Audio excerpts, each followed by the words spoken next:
Shalom semuanya, Bapak Ibu yang dikasih Tuhan. Mari kita akan mulai ibadah kita pada pagi ini. Dan saya menyapa bagi Bapak Ibu yang ada di rumah yang mengikuti ibadah secara streaming. Shalom, selamat pagi.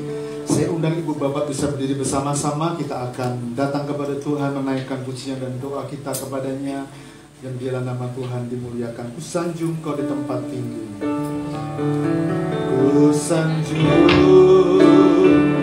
kau di tempat tinggi, sebab Engkau Imam besar agung. Kusanjung kau lebih dari yang lain, yang lain, dan ku datang menyembahmu.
Sama-sama dengan seluruh umat Tuhan yang Engkau kasihi, kami datang membawa sebuah pengakuan. Kami mengakui bahwa sesungguhnya pertolongan atas ibadah kami datangnya dari Bapa. Dialah pencipta langit dan bumi dan segala isinya. Dialah Tuhan Yesus Kristus, Allah yang setia, Allah yang mulia, Allah yang ajaib, Allah yang luar biasa. Kiranya turunlah berkat sukacita, berkat damai sejahtera dilimpahkan dalam kehidupan kita semua saat kita datang beribadah dalam ibadah raya pagi yang diberkati oleh Tuhan. Di dalam berkat nama Tuhan kami berdoa bersyukur. Haleluya, amin. Silakan duduk Ibu Bapak yang saya kasihi dalam Tuhan Yesus Kristus. Alkitab menjawab dari Amsal pasal 3 ayat 11 sampai dengan ayat yang ke-18. Demikian firman Tuhan. Hai anakku, janganlah engkau menolak didikan Tuhan, dan janganlah engkau bosan akan peringatannya. Karena Tuhan memberi ajaran kepada yang dikasihinya, seperti seorang ayah kepada anak yang disayanginya. Berbahagialah orang yang mendapat hikmat, orang yang memperoleh kepandaian, karena keuntungannya melebihi keuntungan perak dan hasilnya melebihi emas. Ia lebih berharga daripada permata. Apapun yang kau inginkan tidak dapat menyamainya. Umur panjang ada di tangan kanannya, di tangan kirinya kekayaan dan kehormatan. Jalannya adalah jalan penuh bahagia, segala jalannya sejahtera semata-mata. Ia menjadi pohon kehidupan bagi orang yang memegangnya. Siapa yang berpegang padanya akan disebut berbahagia. Amin. Selamat beribadah, Tuhan berkati kita semua. Shalom Bapak Ibu yang ada di tempat ini dan di rumah. Mari kita siapkan hati kita untuk datang ke tempat ibadah ini, untuk menyiapkan Tuhan untuk hadir di tempat ini, dan menyiapkan hati kita untuk menerima apa yang diinginkan Tuhan, untuk menjadikan kita apa yang sesuai dan menjadikan kita indah sesuai apa yang Tuhan inginkan. Yesus, kami datang Tuhan.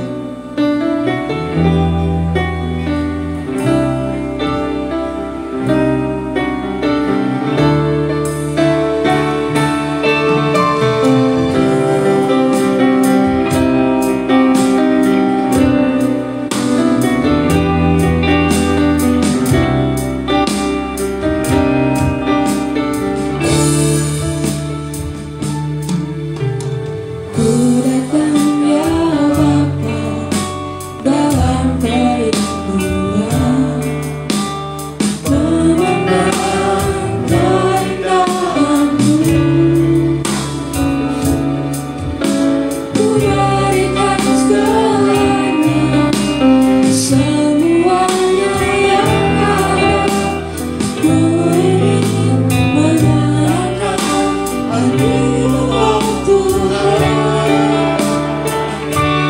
Jadikan aku indah yang Kau pandang mulia,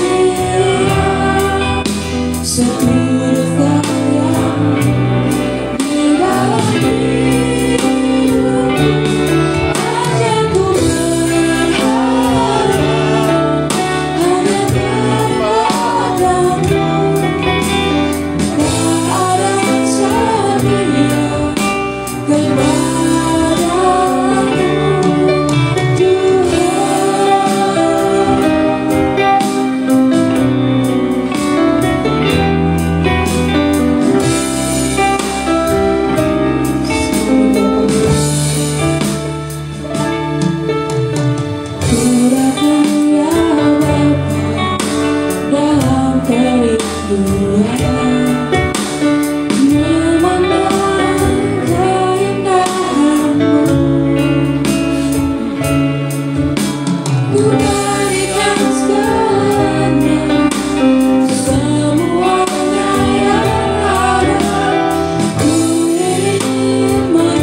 jadikan aku indah yang Bapa. Seturut karyamu di dalam hidupku,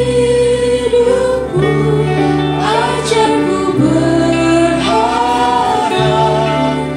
hanya kepadamu. Tak ada setia kepadamu, Tuhan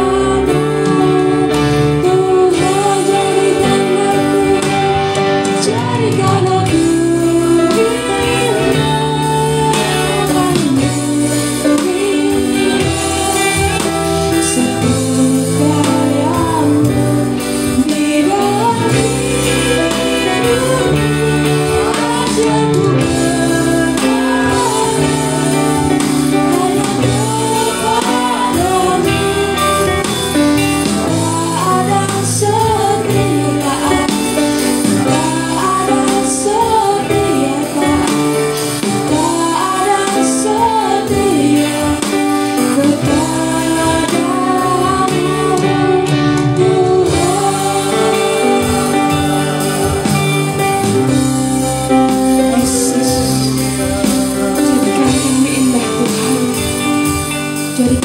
sesuai Engkau inginkan Tuhan.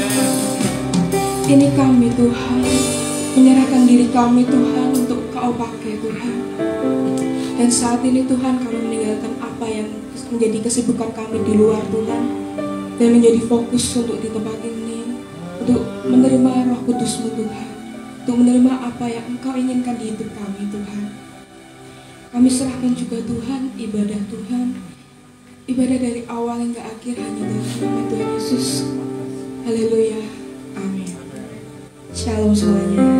Mari kita semua bangkit berdiri dan kita nyatakan Tuhan itu baik dan sukacitanya surga akan nyata dalam kita.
untuk kebaikan mereka.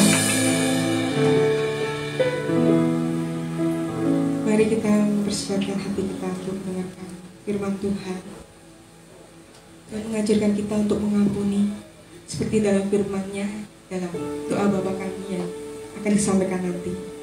Dan ampunilah kami akan kesalahan kami seperti kami juga mengampuni orang yang bersalah kepada kami. Karena jikalau kamu mempunyai kesalahan, mengampuni kesalahan orang, Bapamu yang di surga akan mengampuni kami juga. Amin. Tuhan, ajarkan kami Tuhan untuk mengampuni orang kami.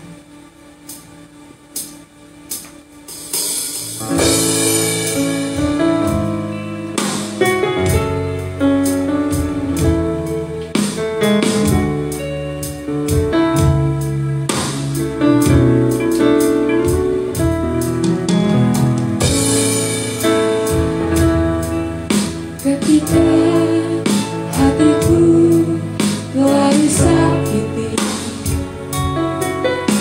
wajahku memberi, hati mengampuni.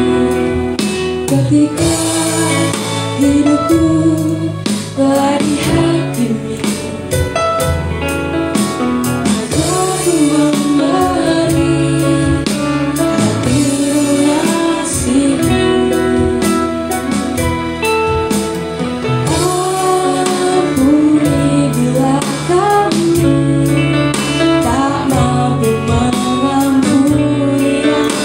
Bersalah kepadamu,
Biarlah ujian yang kami persembahkan yang terakhir ini menjadi doa dan tekad kami bersama-sama. Karena Engkau memperkenan kami, mengampuni kami, Engkau menerima kami apa adanya,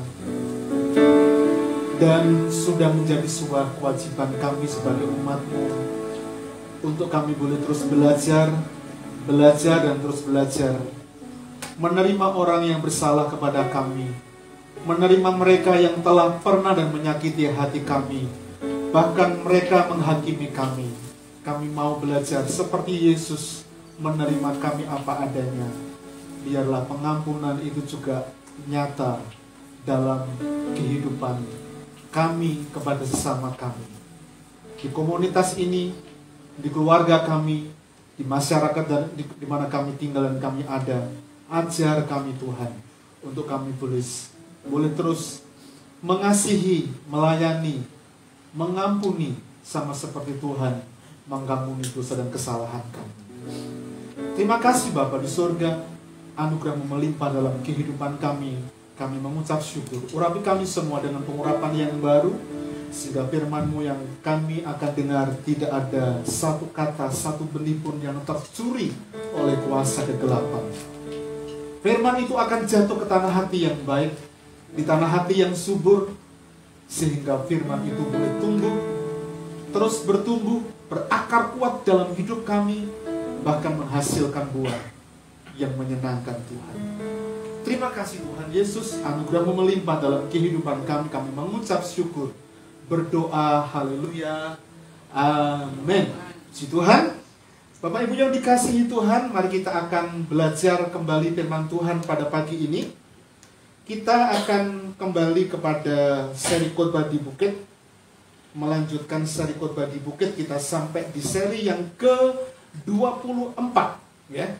Siapkan diri dan hati kita untuk kita terima berkat Tuhan, dan waktunya pagi ini untuk kita akhiri pembicaraan dengan bersama, karena waktunya untuk kita siapkan hati, karena Tuhan akan berbicara, memberikan pesan pada kita pagi ini. Kita akan bersama-sama di dalam kitab Matius pasal yang ke-6 ayat 14, 15 dan ayat yang ke-12. Tapi prakteknya nanti kita akan baca ayat 12 lebih dahulu, karena urutannya seperti itu. Dan makna doa Bapa kami yang ketiga dalam seri khotbah di bukit yang ke-23, ya, itu adalah mengampuni, ya. Mengampuni. Mari kita akan baca lebih dahulu dari Matius pasal 12, 14 dan 15. Demikian firman Tuhan. Mari kita ucapkan bersama-sama. 1, 2, 3.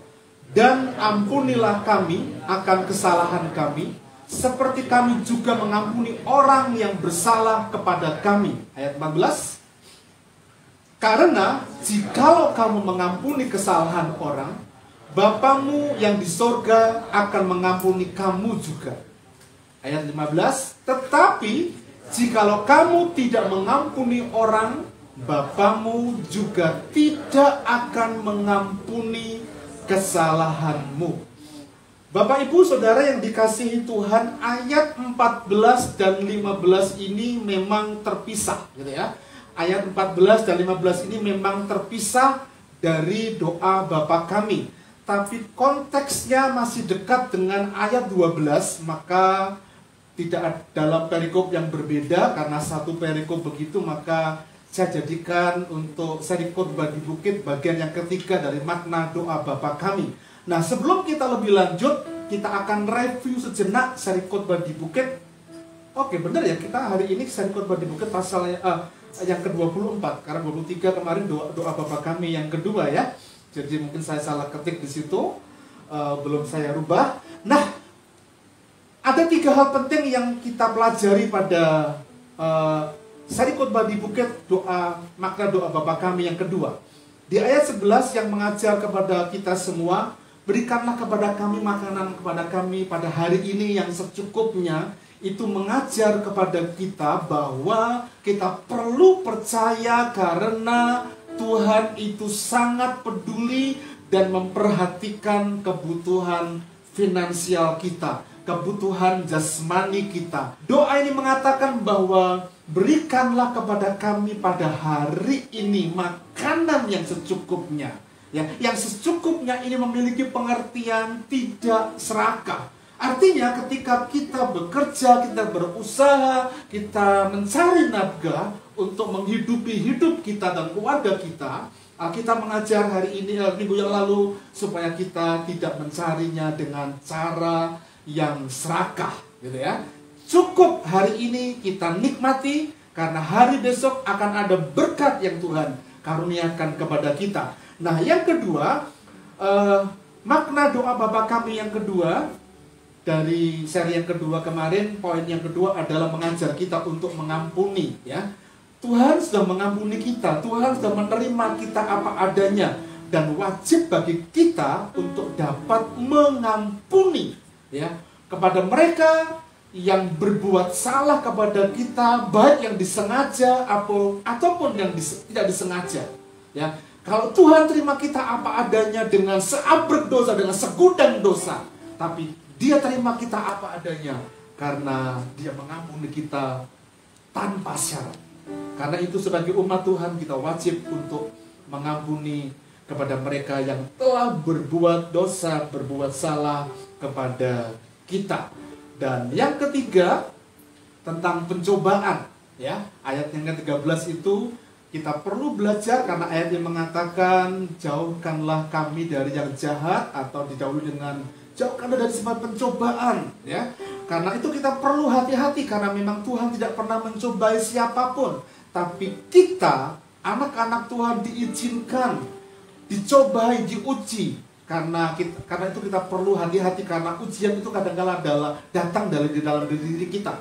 Karena itu musuh yang terbesar sesungguhnya bukan orang lain, bukan apa yang kelihatan, tapi yang tidak kelihatan, yang seringkali dalam diri kita sulit untuk kita taklukkan. Karena itu kita hati-hati dengan pencobaan yang datang dari dalam. Nah, Bapak Ibu Saudara yang dikasihi Tuhan, ya, kembali saya mengatakan bahwa ayat 14 dan 15 ini memang terpisah, tapi masih dalam satu perikop tentang doa Bapa kami, dan satu konteks dengan ayat yang 12 yang mengatakan mengampuni, gitu ya. Saya mendahului dengan sebuah pokok pikiran seperti ini.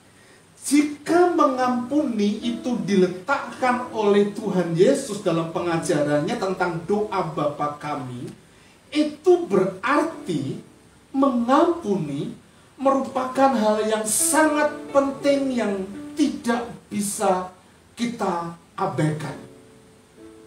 Mengapa demikian? Yang pertama, karena hal mengampuni itu berhubungan dengan Tuhan, berhubungan dengan Allah kita.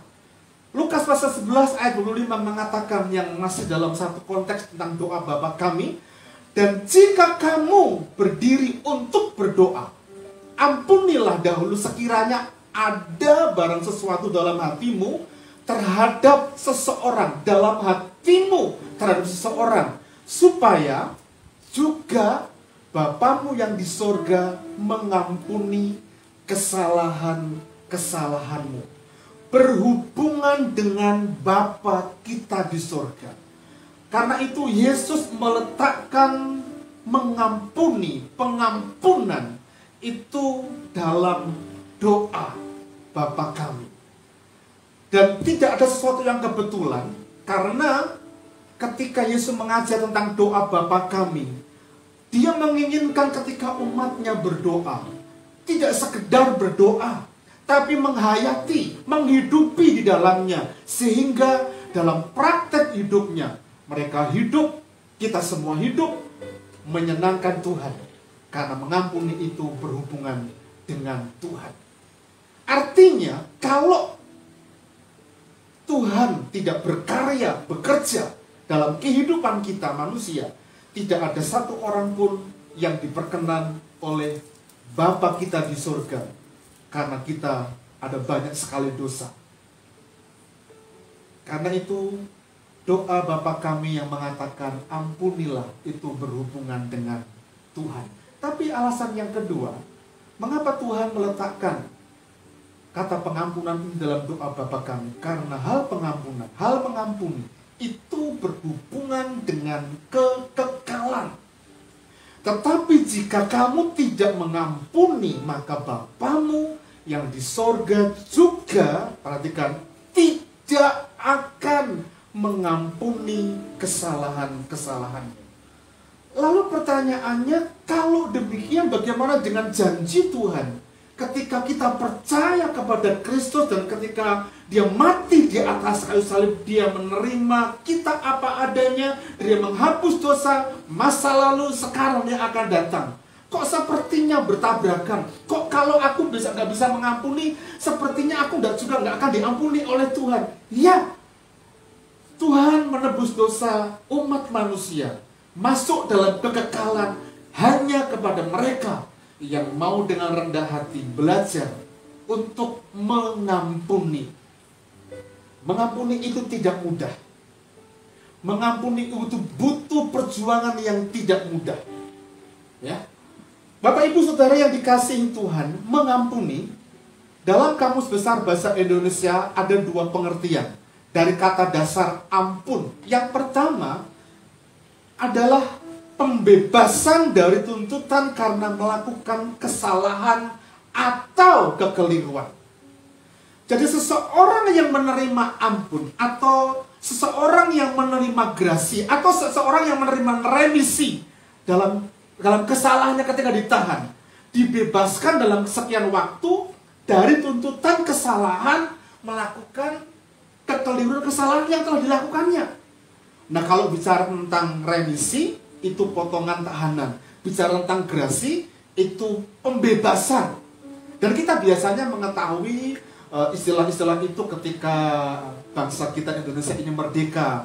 Karena ada remisi, ada grasi dari presiden kepada para tahanan yang telah berbuat salah. Nah, itu arti yang pertama.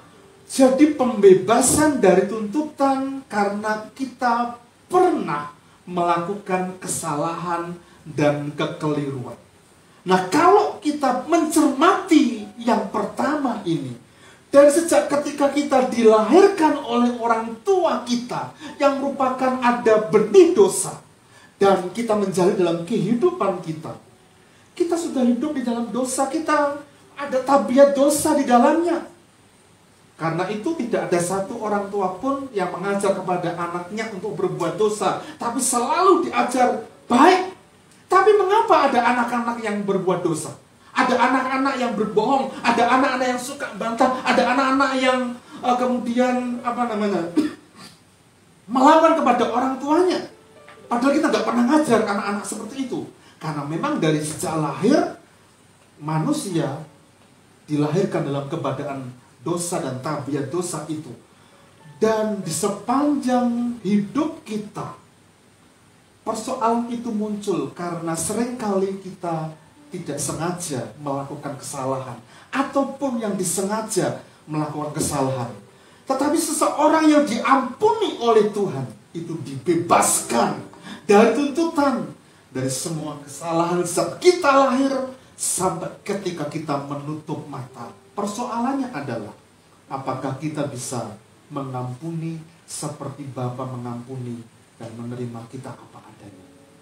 Yang kedua, dalam Kamus Besar Bahasa Indonesia dari kata dasar ampun, bukan saja pembebasan dari tuntutan karena melakukan kesalahan, tapi arti yang kedua, seorang yang diampuni, seorang yang telah memberi ampun atau memaafkan. Memaafkan atau mengampuni. Nah, Bapak Ibu Saudara yang dikasihi oleh Tuhan, mari kita masuk lebih dalam lagi. Problem utama dalam kehidupan manusia ketika hidup dalam kehidupannya ini diwarnai dengan interaksi. Sebab itu ada pergesekan. Interaksi antara suami istri, antara orang lain sesama kita. Dan pahami, karena ketika kita berinteraksi ada bergesekan, kita perlu memahami karena kita diciptakan sebagai orang-orang yang berbeda. Dalam komunitas ini yang kumpulannya tidak banyak, tapi kita ada banyak sekali perbedaan. laki-laki dan perempuan saja, itu berbeda pola pikir, cara pikirnya, sehingga kalau kita pelajari saja, ada banyak sekali rentan untuk seseorang itu bisa bergesekan dengan sesamanya. Usia, kamu kan muda, kamu harus taat kepada saya, kamu kan anakku, kamu kan yang aku melahirkan kamu, gitu ya. Dari situ saja ada pergesekan ketika proses interaksi, pendidikan, latar belakang keluarga, suku, budaya, dan sebagainya. Dan ini juga perlu kita pahami. Sebelum anak-anak kita, anak-anak muda menikah, perbedaan itu harus dipahami. Karena ketika kita nggak memahami perbedaan itu, ketika kita memutuskan untuk menikah, ternyata seperti ini ya. Jadinya, kok kamu menikah dengan kamu, ternyata kamu itu banyak kekurangan. Nah, sebelum kita masuk dalam pernikahan itu, kita perlu kenal baik-baik siapa pasangan kita, sehingga kita bisa menerima kelebihan dan kekurangannya dalam kehidupan kita. Akibatnya apa? Ada pergesekan, tapi tidak pernah saling menyakiti.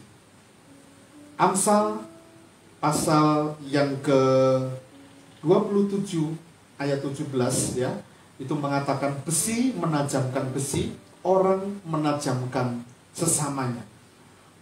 Problem interaksi manusia yang ketika bergesekan itu ada dua kepentingan. Yang pertama membentuk, dan yang kedua adalah merusak. Membentuk itu diizinkan Tuhan. Jadi kalau suami istri ketika menikah, ketika pacaran mungkin belum detail tahu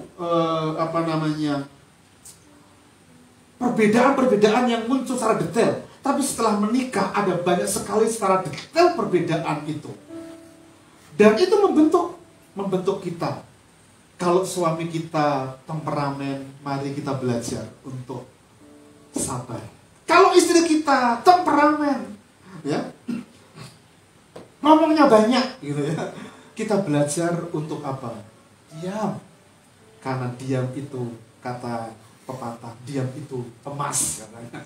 Nah, itu membentuk kita. Kita bisa memahami sehingga dalam pengiringan kita kepada Tuhan, dalam proses menjalaninya, kita akan terus dibentuk menjadi orang yang lebih baik, dan lebih baik lagi. Demikian juga dalam komunitas. Komunitas kita, ketika kita memulai terjadinya RBC ini, kita pun harus saling memahami satu dengan yang lain. Oh, ternyata temanku yang satu ini seperti ini. Gak bisa diajak diskusi. Gak bisa diajak untuk bicara. Harus diikuti. Nah, kita harus ikuti di dalamnya sehingga apa? Kita bisa dibentuk. Tapi sebaliknya, ada hal-hal yang kita pelajari di banyak teman-teman kita, termasuk pemimpin rohani saudara, tentang bagaimana ketika manusia berinteraksi itu bergesekan. Itu membentuk, itu datangnya dari Tuhan. Tapi ada kepentingan yang lain. Yang kedua adalah merusak. Merusak hubungan dan iman kita. Dan ketika pergesekan, kalau tujuannya itu merusak hubungan kita dengan sesama, hubungan kita dengan Tuhan, itu pekerjaan iblis. Tidak ada kata yang lain. Karena iblis, kuasa kegelapan, yang namanya setan itu, tujuannya membunuh, mencuri, membunuh, dan membinasakan. Merusak. Tidak akan ada damai sejahtera. Tidak ada hubungan yang manis dengan Bapa kita di surga. Dirusak. Dan bukankah ini sejak ketika pertama Kejadian pasal 3 dalam kejatuhan manusia yang pertama, Adam dan Hawa. Hubungan rusak, hubungan Allah dengan sesama dengan sesamanya, suami itu rusak, dan itu pekerjaan iblis. Bapak Ibu Saudara yang dikasihi Tuhan, kepentingan merusak, kita perlu belajar untuk saling mengampuni. Cepat selesaikan, caranya bagaimana? Pengampunan, tidak ada kata yang lain. Karena ketika kita bergesekan satu dengan yang lain, kita perlu belajar untuk memaafkan. Pertanyaannya, sampai berapa kali kalau ada saudara orang yang bersalah kepada kita? Apakah kita perlu mengampuni? Ya, jujur Bapak Ibu yang dikasihi Tuhan, ini bagi saya pribadi tidak mudah.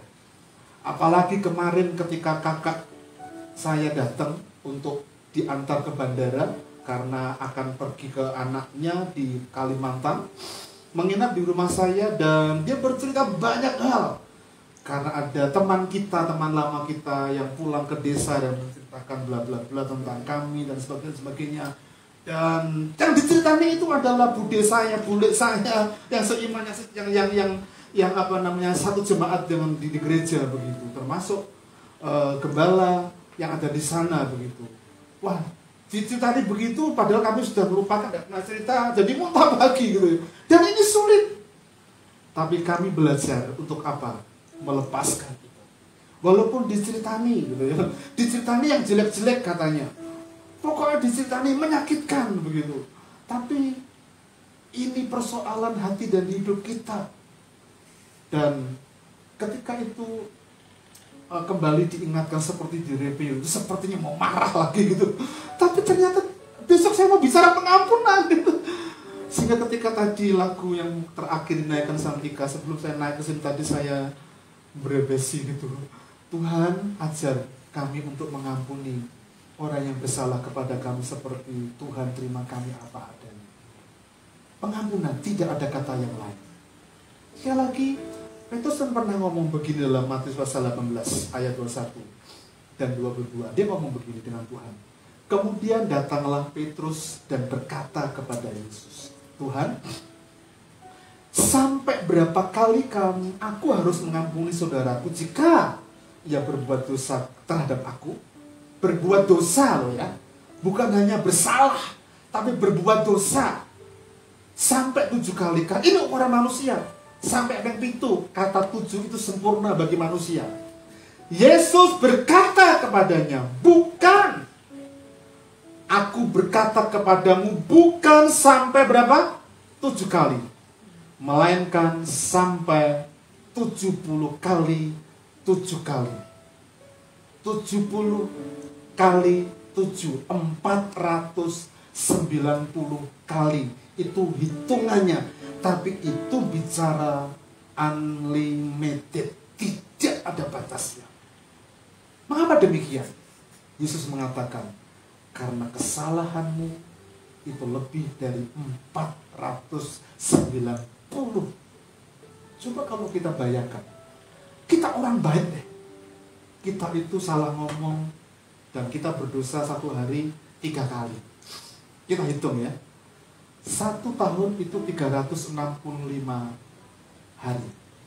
Kalau 1 hari kita berdosa 3 kali, itu sudah wapik wong ya. Bener gak? 1 tahun kita sudah punya dosa hampir 1000 lebih. 365 kali 3.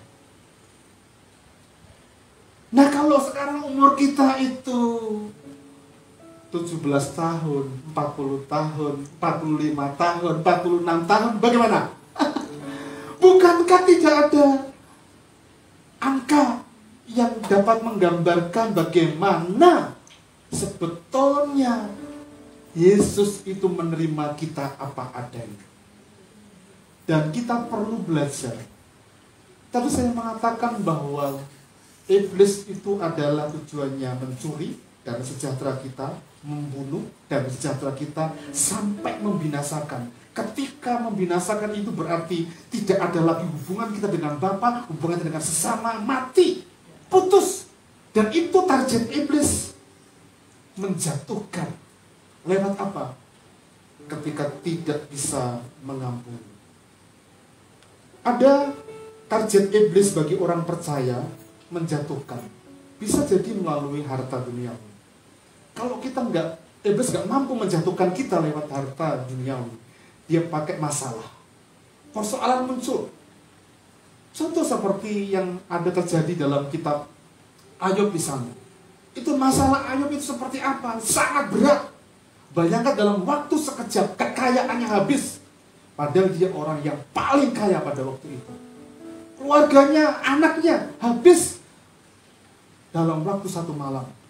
Itu pun istrinya masih tidak support tapi justru mengata-ngatai Ayub seperti itu. Tapi iblis tidak sanggup menggoyahkan keyakinannya, imannya kepada Tuhan. Ayub tidak pernah berbuat dosa. Biarlah Tuhan yang memberi, Tuhan yang mengambil. Terpujilah nama Tuhan. Ayub ngomong begitu. Dan kalau kita rentet ceritanya sampai ketika sahabatnya datang, awalnya menghibur tapi ngenyek, ngejek. Dan kita ketahui bahwa orang yang ada dalam Tuhan dan tidak pernah jatuh oleh masalah yang menjadi target iblis bagi kita, dia akan mengalami pemulihan dalam kehidupannya.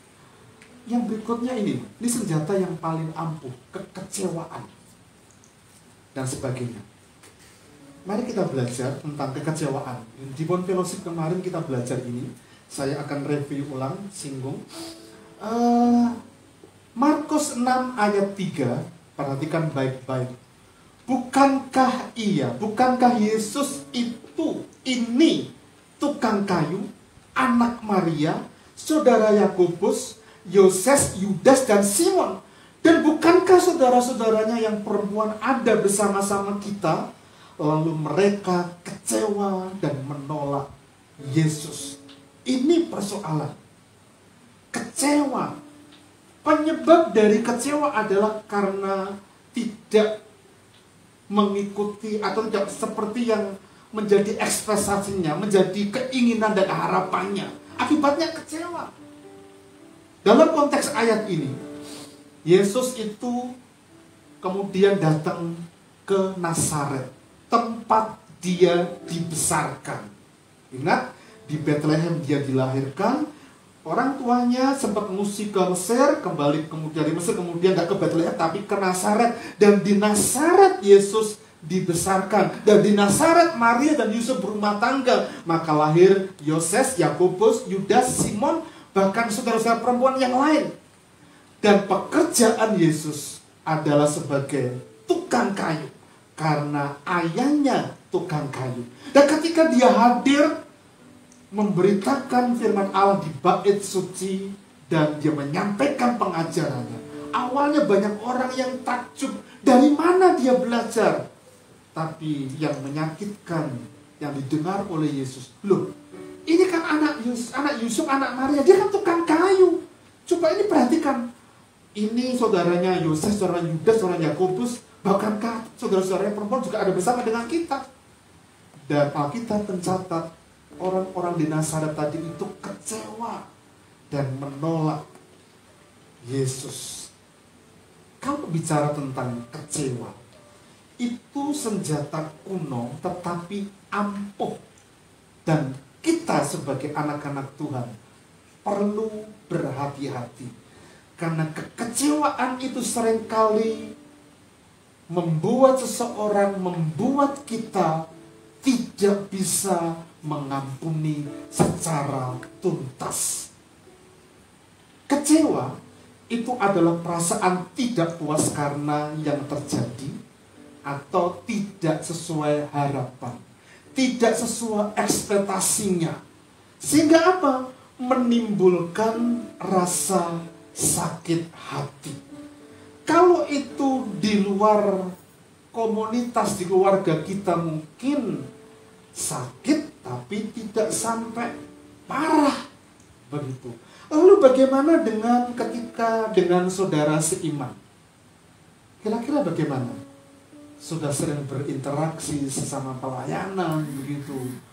Kalau kecewa dan kita nggak hati-hati, akibatnya lebih sakit dibandingkan orang yang di luar sana. Orang di luar, saudara seiman itu bicara tentang komunitas, lalu bicara tentang keluarga. Kalau suami, istri, anak, cucu mengecewakan kita, itu lebih sakit dibandingkan dengan orang yang di luar, dengan saudara seiman. Sangat sakit. Dan hati-hati Bapak Ibu, kekecewaan sekali lagi ditanamkan sebagai senjata kuno tapi ampuh. Untuk apa? Untuk seseorang itu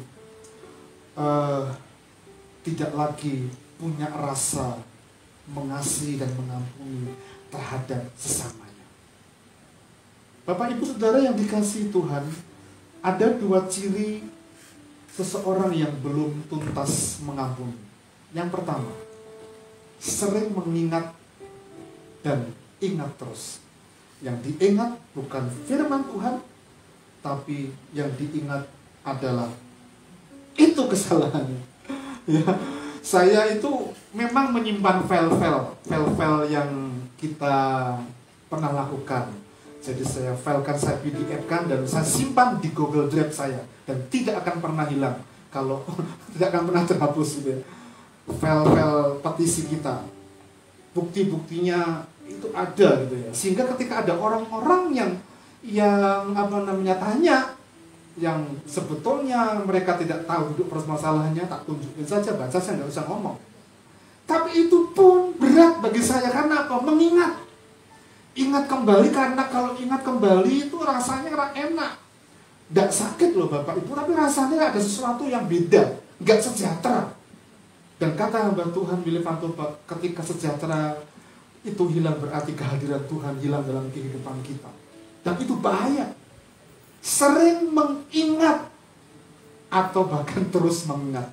Pertanyaannya buat kita, masih ingat nggak kesalahan suami kita, istri kita, anak kita, teman bisnis kita, kemarin, minggu lalu, tahun lalu, 2 tahun lalu, 50 tahun yang lalu?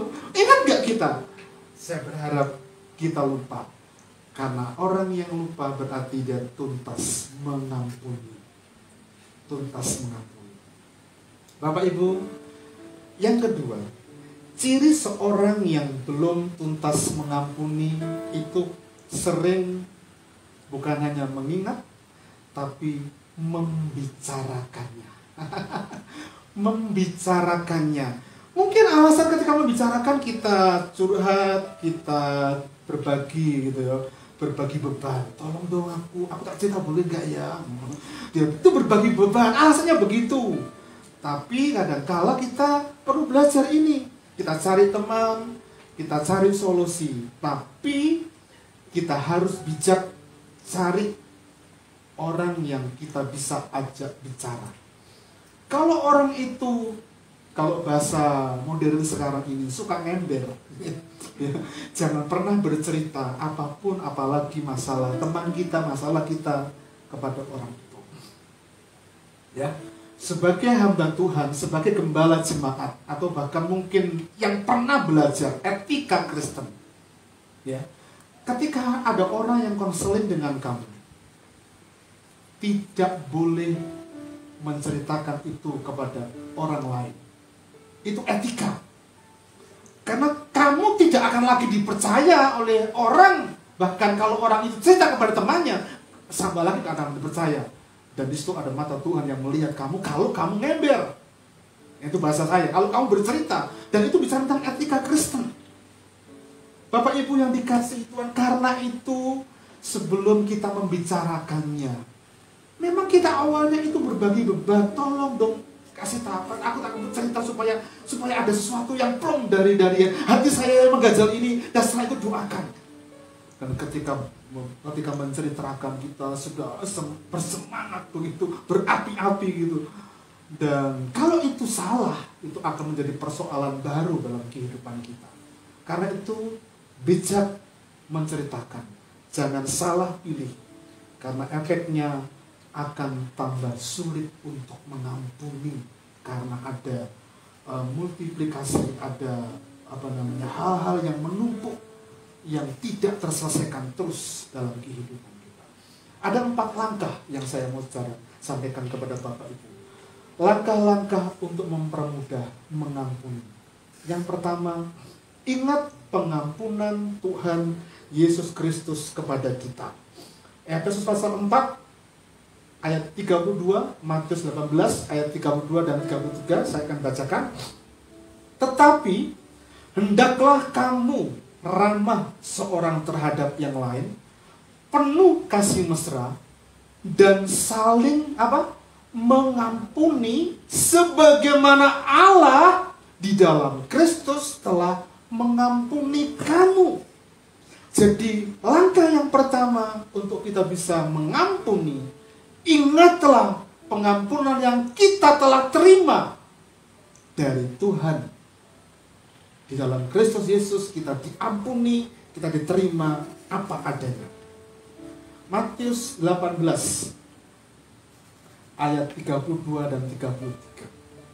Raja itu menyuruh memanggil orang itu dan berkata kepadanya, "Hai hamba yang jahat, seluruh hutangmu telah kuhapuskan karena engkau memohonkan kepadaku.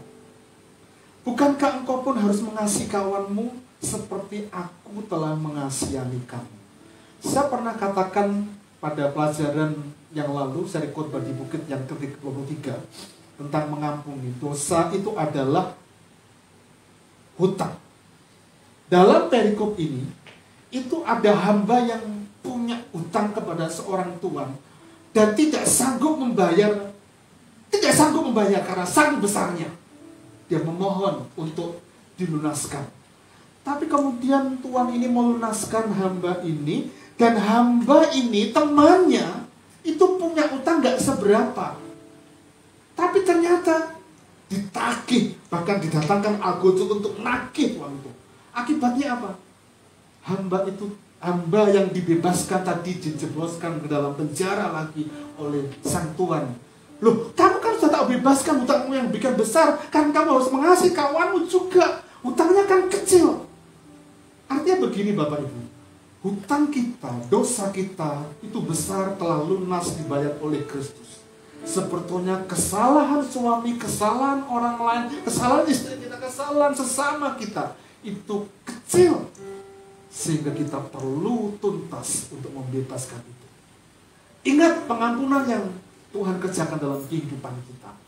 Dia terima kita apa adanya. Yang kedua, langkah yang kedua, mari kita belajar untuk melihat sisi positif orang lain. Melihat sisi positif orang lain. Perhatikan ayatnya. Lukas 11 ayat 34. Matamu adalah pelita tubuh. Jika matamu baik, teranglah seluruh tubuhmu. Tetapi jika matamu jahat, gelaplah seluruh tubuhmu. Artinya, kalau mata kita itu terang, yang merupakan pelita tubuh kita, maka seluruh paradigma, seluruh pandangan kita kepada orang lain itu selalu terang. Tapi sebaliknya, kalau mata kita dibutakan dengan hal-hal yang jahat, hal-hal yang baik saja itu akan terlihat positif dan negatif. Gak pernah terlihat positif. Apalagi yang terlihat negatif. Kita itu hidup dalam budaya masyarakat yang serba permisif begitu ya. Kalau kita hidup di kota seperti ini mungkin tidak jadi persoalan. Tapi kalau mungkin di pinggiran desa atau di pinggiran kota, di pinggiran desa begitu ya, kalau perempuan pulang malam, pulang pagi itu tabu gitu ya. Itu sudah terjadi di masyarakat kita. Dan kalau seperti itu, mungkin ada banyak tetangga, apa ya pekerjaannya, selalu negatif. Selalu negatif. Padahal nggak seperti itu yang dibayangkan. Bapak Ibu Saudara yang dikasihi Tuhan, hati-hati. Apalagi kalau kita hari ini perlu belajar. Ada banyak sekali yang kita bisa lihat dari terang mata iman kita, yang kalau kita nggak bisa lihat dengan mata terang iman kita yang menerangi tubuh kehidupan kita, paradigma kita, kita akan dibingungkan dengan banyak sekali pengajaran-pengajaran dunia. Ada banyak postingan-postingan yang siapa saja bisa berbicara apa saja, dan kita perlu hati-hati di dalamnya. Milikilah pelajaran mata yang melihat secara positif, supaya kita bisa mengampuni orang yang pernah bersalah kepada kita. Yang ketiga, langkah untuk mempermudah pengampunan. Jangan banyak ngomong, tapi diam. Ayatnya ada, ya. Yakobus pasal 1 ayat 19. Hai saudara-saudara yang kukasihi, ingatlah hal ini. Setiap orang hendaklah cepat mendengar, tetapi lambat untuk berkata-kata, dan juga lambat untuk apa? Marah.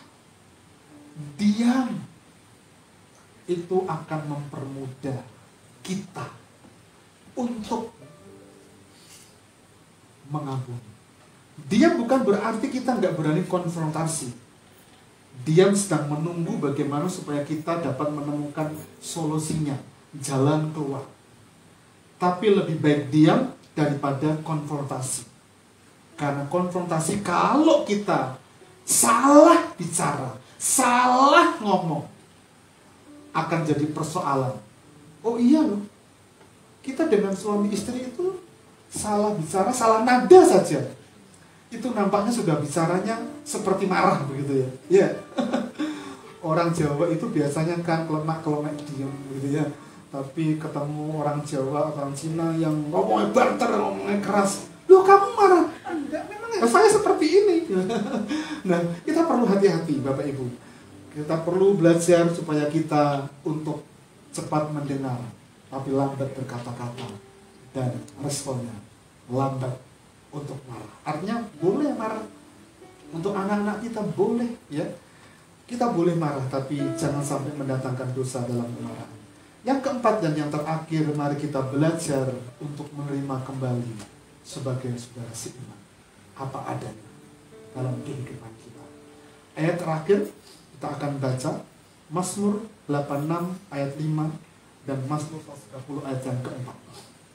Sebab Engkau ya Tuhan baik dan suka mengampuni dan berlimpah kasih. Berlimpah kasih setia bagi semua orang yang berseru kepadamu. Tetapi padamu, ya Allah, ada pengampunan, supaya Engkau ditakuti orang. Kalimat-kalimat yang diucapkan oleh pemazmur ini telah dialami oleh pemazmur, bahwa di sepanjang kehidupannya, Allah yang dia puji, Allah yang dia sembah, adalah Allah yang menerima dia apa adanya, mengampuni. Karena itu sebagai anak-anak Tuhan yang mempercayai Kristus Yesus, mengapa doa Bapa kami itu ada selipan kata mengampuni? Karena mengampuni berhubungan dengan Bapa, mengampuni itu berhubungan dengan kekekalan. Karena itu kita perlu hati-hati, dan solusinya langkahnya tadi ada banyak, 4. Bicara itu mari kita belajar untuk mengingat Yesus yang mengampuni kita, menerima apa adanya. Belajarlah untuk melihat sisi positif orang lain, dan belajarlah untuk diam, jangan cepat jangan cepat untuk marah, tapi lambat untuk marah, termasuk cepat mendengar dan lambat untuk berkata-kata. Mari kita belajar untuk menerima kembali kalau ada orang yang pernah berbuat salah kepada kita. Amin. Mari kita akan naikkan pujian ini. Ketika hatiku telah disakiti, ketika hidupku